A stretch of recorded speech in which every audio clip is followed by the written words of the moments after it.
I'm going to make some elderberry syrup, and I'm going to show you guys how to do it. Right? And what elderberry syrup is, for me and my wife. Listen, I'm not a doctor. I'm not claiming to be a doctor. You know, I don't even play a doctor on TV. What I'm trying to tell you is that me and my wife feel when we make this elderberry syrup and we take a teaspoon a day and some water every day, especially during the flu seasons, right? I'm not saying it's going to cure the flu. I don't want the FDA and national security and the stormtroopers kicking my doors down to making false claims. So I'm not saying that it does anything for you. I'm just saying that when me and my wife take this every morning, we don't get sick.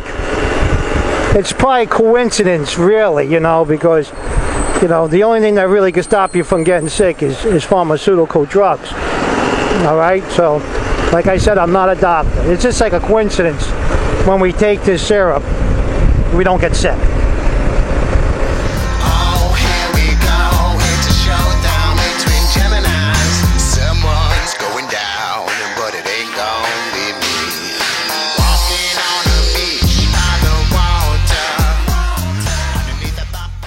Alright guys, let's get with this. I'm going to show you how to make some really good stuff. This is your elderberry, right? Here's your berries. These are your elderberries. They come in really tiny berry. And I'll try to insert a picture of what the tree looks like, or the bush anyway.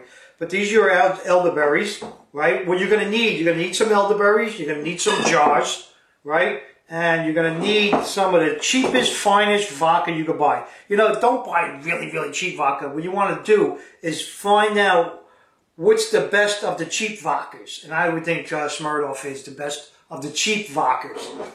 Right? So this is going to be very simple. Like I said, this is going to be something you're going to take a teaspoon every day. You can put it in water or just take the teaspoon. Right? But you're going to put it in water, mix it up, drink it down every day. Right? And listen, I'm not claiming this could do anything for you, but for some coincidence, when I do this every morning, I go through the flu season without a hitch. Instead of getting vaccinated with some monkey piss, I'd rather have this. All right, so this is where, you know, it's real simple. I'm going to show you. I did an elderberry thing a few years ago, where it was more entailed. That was with honey, and you had to boil it, and then you soft can stuff for long-term storage. This way I'm showing you is just as good, it's just as healthy for you, and it's 10 times faster and easier to do. So let's get started, and I'll show you how I make this secret recipe. Okay, there you go, your elderberries, your vodka. If you have any vodka left over, you know, call a couple of friends over. You can have a party, I guess. Alright, this is what we got going. Right? I'm going to take a jar. I'm going to show you a one jar because I'm not going to bore you by filling all these jars. I'm going to show you how it's done with one jar. I got my little trusty little cap here. Know what I forgot? I forgot a spoon. Hold on, I'll be right back. Voila! That's magic for you. Alright, here we go. Alright, we're going to just... What I'm going to do, I'm going to get some elderberries, right?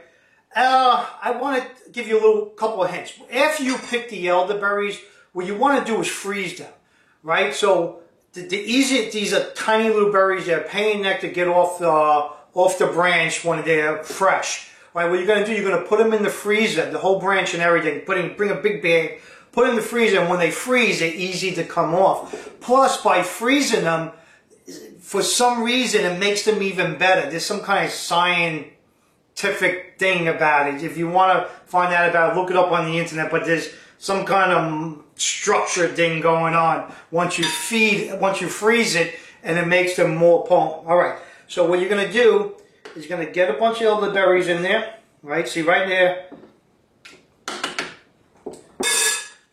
See what I got here? Okay, let me get this out of my way. Oh, I'm going to make stains of elderberries all over the place. And don't wear a white t-shirt when you're doing this.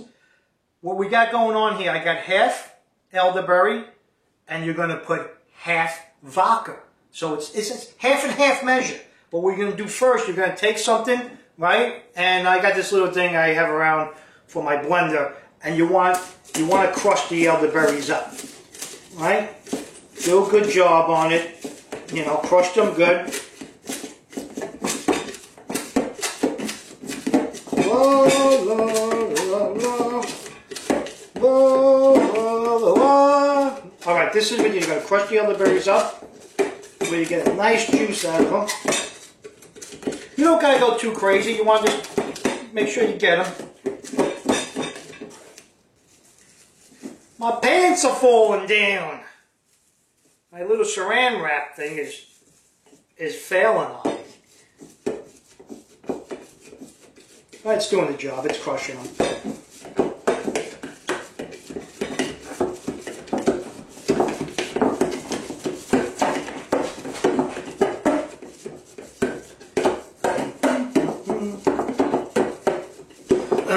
Look at something.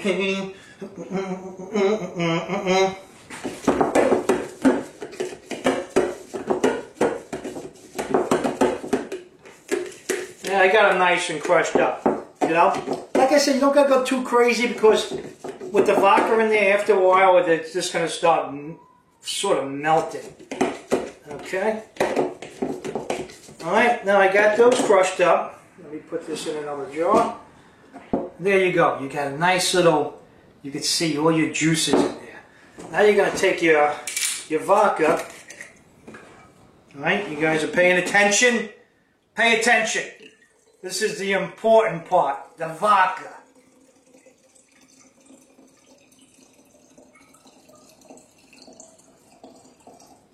You could give or take, you could add more or less, you know, you don't got to be total precise, but you want to stick with like a 50-50 ratio, right? You're going to put the cap on it, right? Give it a good shake. Give it a good shake. There you go. Look at it. Look at that. It's already. Look at that. This is a miracle medicine, right? Straight from God. This is straight from God, right? Okay. Now here's the technical part. All right. Let's get ready for some boring stuff. All right. That wasn't hard, right? What you have here is a powerhouse little thing, and you might say to yourself, Brooklyn, you crazy? You only take a teaspoon a day? 1 teaspoon a day is going to help you stay well through the winter? Yeah. All right? Okay. But if you're doing this and you do happen to get sick, because, you know, nothing's guaranteed in life. If you do happen to get sick, you could take this up to 4 times a day once you are sick, and it will help you out. Okay? But the main important thing here to know is, right, I'm being invaded. The main important thing here to know is you have to keep this, put it in a dark place in the closet, anywhere, and it has to sit for 4 to 6 weeks. I usually dabble in it about 5 weeks on the safe side, but it has to, 4 to 6 weeks, you're going to keep this in a cool, dark place. And every once in a while, you're going to go in there, give it a little shake, turn it upside down, right? And then a few days later, come in, give it a little shake, turn it upside down. But it has to lay for about 4 weeks to minimum, right? And after you're done, after the 4 weeks are up, right, what you're going to do is you're going to strain this through cheesecloth into another jar, get all the pits and everything out of there, and you just want the nice juice, all right? So after 4 to 5, 6 weeks, you're going to strain this through cheesecloth, right? Any cheesecloth, an old skinny t-shirt or something, anything you want to do. But there you go, guys. It's a simple thing, and it really, really charges your system, and it will boost your immune system, especially during the flu season, right? So like I said, make sure you just go in your closet once in a while, shake it up, turn it on every couple of days, go in there, right? This will last without any kind of processing. This will last because of the alcohol it would last anywhere from 3 to 5 years in your closet.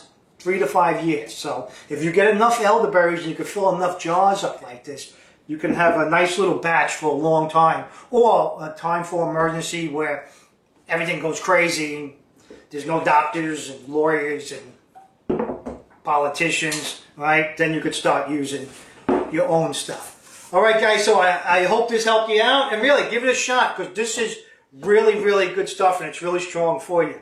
Okay? Hey, oh, I forgot to tell you. During the flu season, just 1 teaspoon. I didn't forget to tell you. 1 teaspoon a day. For a child, you do ½ teaspoon a day. That's all it takes. Just to keep yourself nice and healthy for the flu season. All right? Stay tuned for the special message as always, and have fun with it. This is a simple way of making some powerful stuff. I showed you in another video how to do it. Was more, a lot more steps to do, but this is just as good, and it's real fast. All right, take care.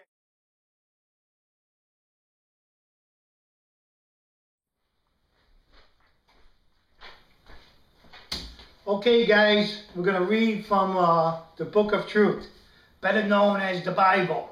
All right, this is my favorite part of the videos. I love this stuff. All right, we're going to go to Psalms 37. Psalms 37. All right. Do not fret because of evildoers, nor be envious of workers of inequality, for they shall soon be cut down like the grass, and wilter as the green herb. Trust in the Lord and do good. Dwell in the land and feed on his faithfulness. Delight yourself also in the Lord, and he shall give you the desires of your heart. Okay, I came across this Psalms 37, and I was reading and everything, and it sort of came to me on a day that I was sort of like being like attacked from all ends. It's funny how when you start putting your face to this book, right, how it comes alive and it gives you what you need for the day, right? But I was going through a lot of things and a lot of different people all around me, and not very nice people, right? So, but then I read this Psalms 37, and what jumped out at me was fret, you know? So fretting, right? Fretting is if you let somebody let you get out of your normal self, or like change the way you look at the world, and make you be confrontational with people, and knock you out of your mental state of spirituality, right? That's being fretting, you know. You don't want this world to do that to you, because the Lord says He's going to take care of you. He's got your back. Right? You might have to go through some hard times and everything, but this is what most people try to get out of you. They see, especially when you start following the Lord and everything, they see a certain change in you. They see there's something different about you. They don't understand why you're smiling when you walk into the office or you walk into your workplace. They don't understand why you got this glow about you, and they don't like it. They're threatened by it. They're like, you're not supposed to be like that, because this is what the world does to us today, right? And this is where the Lord is trying to tell you in Psalms 37 is don't fall into this trap. I got you, right? These evildoers and everybody else that's scamming and cheating and lying, they're all going to be cut down like the grass, like he said, right? And he's trying to tell you, stay good, dwell in the Lord, and it will give you the power. Laugh at these people when they try to make your life uncomfortable for no reason other than you're happy or you're doing good in life. Now, even if you're not doing good in life, and a lot of times it bothers me, even when you're going through a hard time, and you still got a smile on your face, and they say, how can he have a smile on his face when he's about to lose his home, or his wife is not feeling well? It's just that not feeling. It bothers them because most likely they know you're a Christian, and they know that the Lord is taking care of you, and they got to try to knock that out of you. So what I'm trying to say to you guys out there, if you're having hard times, you're having a bad day, or just going through some bad times, do not fret. You know, just keep fast with the Lord, And when these things come up, step back from the situation. Don't get confrontational with people, right? Well, that was that's Psalms 37, and we read down from 1 to 4. But we're going to swing down over here, right, to Psalms 12, right? The wicked plot against the just and gnashes at them with his teeth. The Lord laughs at him, for he sees that his day is coming. The wicked has drawn their sword and have bent their bows to cast down the poor and needy, to slay those who are of upright content. Their sword shall enter their own hearts, and their bows shall be broken. Right? So he's telling you, right? Don't fall into those traps where people try to bring you down and everything, right? He's got your back, and he wants you with the Lord. He has protected you. And I have seen it in my own life, you know, and it's funny to say. It's like you don't want things to happen, but the unjust get what's coming to them, and especially when they start picking on God's children, and especially when they start picking on people who are walking with God, right? So I just want to share that little thing with you, and you know, never give yourself into anger. Never let somebody change your spirituality. Never let somebody take that glow and that light away from you, because that's the light that you are casting on some people that are down and out, right, and haven't found the Lord yet, and they see that glow in you, and it draws them to you, where you could tell them about all your good fortunes and how the Lord has taken care of you. All right, God bless everybody out there, and I'll see you next time. Psalms 37, baby. Don't fret. Don't fret.